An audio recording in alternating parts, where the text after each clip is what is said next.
বিসমিল্লাহির রহমানির রহিম। আরব্য ইতিহাসে আপনাদের সবাইকে স্বাগতম জানাচ্ছি। এই পৃথিবীতে এমন কিছু সৌভাগ্যবান বান্দা রয়েছেন যাদের জন্য স্বয়ং ফেরেশতারা আল্লাহ তাআলার কাছে দোয়া করেন। মহান আল্লাহ তাআলা পবিত্র কোরআনে বর্ণনা করেছেন, যারা আরশ বহনেরত ও যারা তার চতুর্পাশে ঘিরে রয়েছে তারা তাদের রবের পবিত্রতা মহিমা ঘোষণা করে প্রশংসা সহ এবং তাতে বিশ্বাস স্থাপন করে।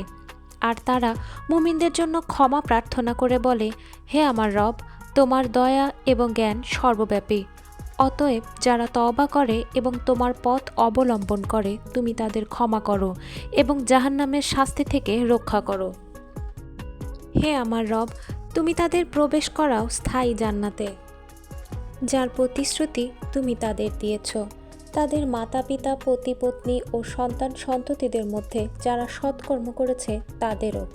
তুমি তো মহাপরাক্রমশালী, প্রজ্ঞাময়, আর তুমি তাদের শাস্তি থেকে রক্ষা করো। যেদিন তুমি তাকে শাস্তি থেকে রক্ষা করবে তাকে তো অনুগ্রহই করবে। এটাই তো মহা সাফল্য। সূরা মুমিনের 7 থেকে 9 নম্বর আয়াতে আল্লাহ তাআলা এই কথা উল্লেখ করেছেন। ফেরেশতারা হলো মহান আল্লাহ সুবহানাল্লাহ তাআলার বিস্ময়কর এক সৃষ্টি। ফেরেশতারা কখনো কোনো গুনাহ বা পাপ কাজে লিপ্ত হন না। ফেরেশতারা নিষ্পাপ এবং পবিত্র। তারা তাদের জীবনের সবটুকু সময় আল্লাহ তাআলার তাসবিহ এবং ইবাদতে মগ্ন থাকেন, আর তাই তাদের দোয়া কবুল হওয়ার সম্ভাবনা অনেক বেশি। আজকের ভিডিওতে আমরা আলোচনা করব তাদেরকে নিয়ে যাদের জন্য স্বয়ং ফেরেশতারা আল্লাহ তাআলার কাছে প্রার্থনা করেন। নবী করিম সাল্লাল্লাহু আলাইহি ওয়াসাল্লাম বলেন, তোমাদের মধ্যে যারা নামাজের পরে নিজের স্থানে বসে থাকে তাদের জন্য ফেরেশতারা দোয়া করতে থাকেন ততক্ষণ পর্যন্ত যতক্ষণ না ওযু ভঙ্গ হয়। ফেরেশতারা বলেন, হে আল্লাহ, আপনি তাদের ক্ষমা করে দিন। হে আল্লাহ, আপনি তার উপরে দয়া করুন। পবিত্র কোরআনুল কারিমে বলা হয়েছে, নিশ্চয় বিশ্বাসীদের জন্য নির্ধারিত সময়ে নামাজ আদায় করা আবশ্যক, আর এক ওয়াক্ত নামাজ পড়ার পর পরবর্তী ওয়াক্ত নামাজ পড়ার অপেক্ষায় থাকা অনেক সওয়াবের কাজ। যাদের অন্তরে এই অপেক্ষা থাকে তাদেরকে মসজিদের সঙ্গে তাদের অন্তরকে বেঁধে রাখা মুসল্লি হিসেবে আখ্যায়িত করা হয়। আর এই বান্দাদের উদ্দেশ্যে হযরত আবু হুরায়রা রাদিয়াল্লাহু তাআলা আনহু বর্ণিত একটি হাদিস রয়েছে, যেখানে নবী করিম সাল্লাল্লাহু আলাইহি ওয়াসাল্লাম বলছেন, যতক্ষণ বান্দা নামাজের স্থানে বসে নামাজের জন্য অপেক্ষা করতে থাকে ততক্ষণ সে নামাজেই থাকে, আর ফেরেশতারা ওই বান্দার জন্য দোয়া করতে থাকে বান্দা যতক্ষণ না পর্যন্ত নামাজের স্থান ত্যাগ করে। এর দ্বিতীয় পর্যায়ে রয়েছে নবী করিম সাল্লাল্লাহু আলাইহি ওয়াসাল্লামের প্রতি দরুদ পাঠ করা। নবী করিম সাল্লাল্লাহু আলাইহি ওয়াসাল্লামের প্রতি দরুদ শরীফ পাঠ করার জন্য ফেরেশতারা আল্লাহ তাআলার কাছে ক্ষমা প্রার্থনা করেন। পবিত্র কোরআনের সূরা আযহাবের 56 নম্বর আয়াতে বলা হয়েছে, নিশ্চয়ই আল্লাহ নবীর প্রতি অনুগ্রহ করেন এবং তার ফেরেশতাগণও নবীর জন্য অনুগ্রহ প্রার্থনা করে। হে বিশ্বাসীগণ, তোমরাও নবীর জন্য অনুগ্রহ প্রার্থনা করো এবং তাকে উত্তম রূপে অভিবাদন করো। অর্থাৎ নবী করিমের প্রতি দরুদ এবং সালাম পেশ করার কথা বলা হয়েছে। দরুদ পাঠ করার অনেক ফজিলত রয়েছে, তবে দরুদ পাঠকারীর জন্য ফেরেশতারা দোয়া করতে থাকেন ততক্ষণ পর্যন্ত যতক্ষণ বান্দা দরুদ শরীফ পাঠ করতে থাকে। হযরত আমের ইবনে রাদিয়াল্লাহু তাআলা আনহু বলেছেন, আমি রাসূল সাল্লাল্লাহু আলাইহি ওয়াসাল্লামকে খুতবার মধ্যে এই কথা বলতে শুনেছি, আমার উপর দরুদ পাঠকারী যতক্ষণ দরুদ পড়ে ততক্ষণ ফেরেশতারাও তার জন্য দোয়া করতে থাকে। এরপর সাহাবীরা নবী করিমকে জিজ্ঞাসা করল, বান্দা কতবার আপনার দরুদ পড়বে? জবাবে নবী করিম সাল্লাল্লাহু আলাইহি ওয়াসাল্লাম বলেন, বান্দার ইচ্ছা, সে দরুদ বেশি পড়বে না কম।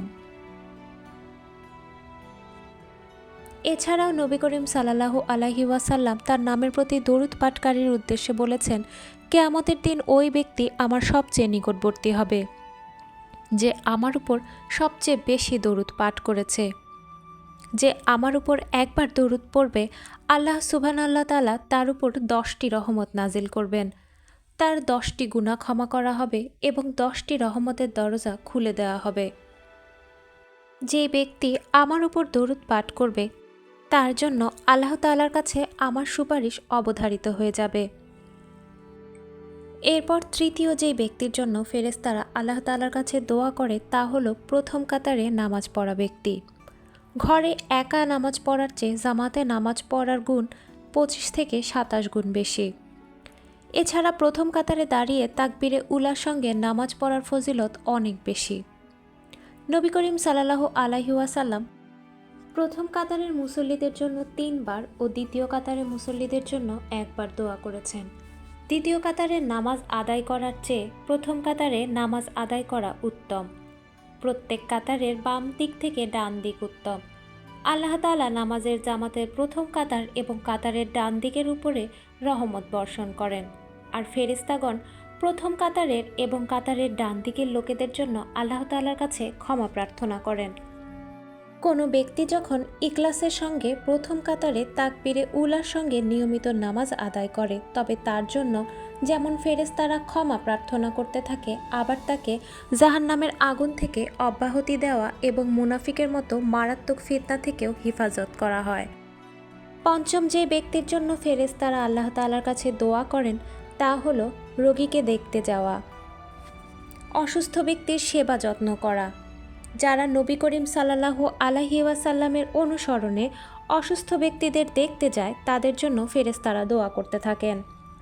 হযরত আলী রাদিয়াল্লাহু তাআলা আনহু হতে বর্ণিত হাদিসে রয়েছে, আমি নবী করিম সাল্লাল্লাহু আলাইহি ওয়াসাল্লামকে বলতে শুনেছি, যেই ব্যক্তি সকালে কোনো মুসলমান রোগীকে দেখতে যায় 70,000 ফেরেশতা সন্ধ্যা পর্যন্ত ওই ব্যক্তির জন্য নেক দোয়া করতে থাকেন।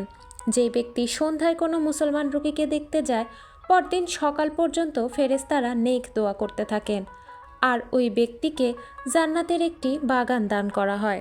অন্য একটি হাদিসে এসেছে, নবী করিম সাল্লাল্লাহু আলাইহি ওয়াসাল্লাম বলেন, যখন তুমি কোনো রোগীর কাছে যাবে কিংবা মৃত্যুকাতর কোনো ব্যক্তির কাছে যাবে তার সঙ্গে মঙ্গলজনক কথা বলো, কেননা ওই মুহূর্তে তুমি যা বলো ফেরেশতাগণ ওই ভালো কথার উপরে আমিন আমিন বলতে থাকেন। ষষ্ঠ যেই ব্যক্তির জন্য ফেরেশতারা দোয়া করেন তা হলো যে মুমিন অন্য মুসলমান ভাইয়ের জন্য দোয়া করেন। মুমিন মুসলমান নারী পুরুষের জন্য ক্ষমা প্রার্থনা করা মহান আল্লাহ সুবহানাল্লাহ তাআলার নির্দেশ এবং নবী করিম সাল্লাল্লাহু আলাইহি ওয়াসাল্লামের সুন্নত। আর এই প্রসঙ্গে মহান আল্লাহ তাআলা বলেছেন, হে রাসূল, আপনি ক্ষমা প্রার্থনা করুন আপনার নিজের জন্য এবং মুমিন পুরুষ ও নারীদের জন্য। সূরা মুহাম্মদ আয়াত 19। আর কোনো ব্যক্তি যদি অন্য কোনো ব্যক্তির জন্য তার অনুপস্থিতিতে আল্লাহ তাআলার কাছে দোয়া করেন তবে আল্লাহ তাআলা সেই দোয়া কখনো ফেরত দেন না, বরং উল্টো ওই ব্যক্তির জন্য ফেরেশতারাও দোয়া করতে থাকেন। হযরত উম্মে দারদা রাদিয়াল্লাহু তাআলা আনহু হতে বর্ণিত হাদিসে রয়েছে, আমার স্বামী নবী করিম সাল্লাল্লাহু আলাইহি ওয়াসাল্লামকে বলতে শুনেছেন, কোনো ব্যক্তি যদি তার কোনো ভাইয়ের জন্য তার পেছনে বা অনুপস্থিতিতে আল্লাহ তাআলার কাছে প্রার্থনা করে তবে ফেরেশতারা ওই দোয়া কবুলে আমিন আমিন বলেন। আর কেউ কান্নাকাটি করে যদি কোনো দোয়া করে তাহলে ওই ব্যক্তির সমস্ত দোয়াই আল্লাহ তাআলা কবুল করেন। সপ্তম যে ব্যক্তির জন্য ফেরেশতারা দোয়া করেন তা হলো যারা কল্যাণের কাজে দান খয়রাত করে।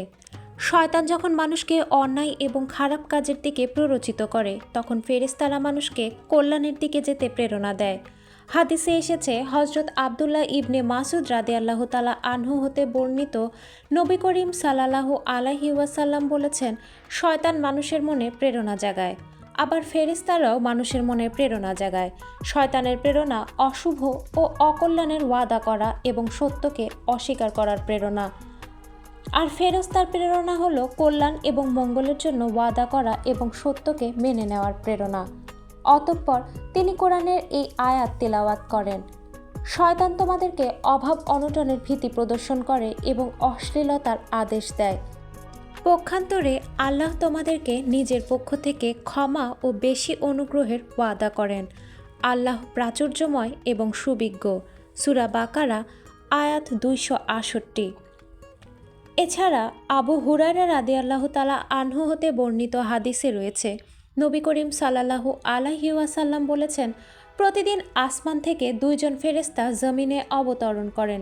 তাদের মধ্যে একজন দানকারীর জন্য দোয়া করেন, হে আল্লাহ, যে তোমার পথে ব্যয় করে তাকে তুমিও বিনিময় দান করো। আর দ্বিতীয় ফেরেশতা ওই ব্যক্তিদের জন্য অভিসম্পাত করে যারা দান থেকে বিরত থাকে। ফেরেশতারা এমন ব্যক্তিদের জন্য অভিশাপ করে বলে, হে আল্লাহ, যে তোমার পথে সম্পদ ব্যয় করা থেকে বিরত থাকে তুমি তার অর্থ সম্পদ ধ্বংস করে দাও।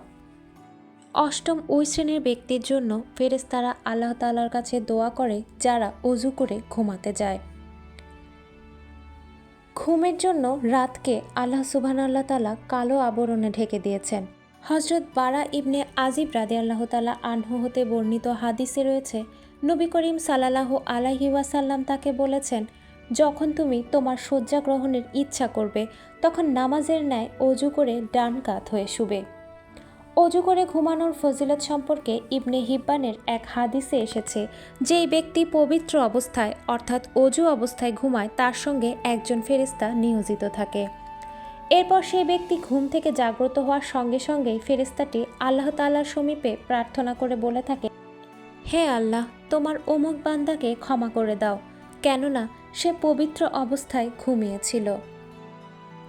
আল্লাহ সুবহানাহু তাআলা আমাদের সবাইকে তৌফিক দান করুন, যেন আমরা ওই শ্রেণীর অন্তর্ভুক্ত হতে পারি যাদের জন্য ফেরেশতারা স্বয়ং আল্লাহ তাআলার কাছে সুপারিশ করেন, ক্ষমা প্রার্থনা করেন এবং দোয়া করেন। আমিন।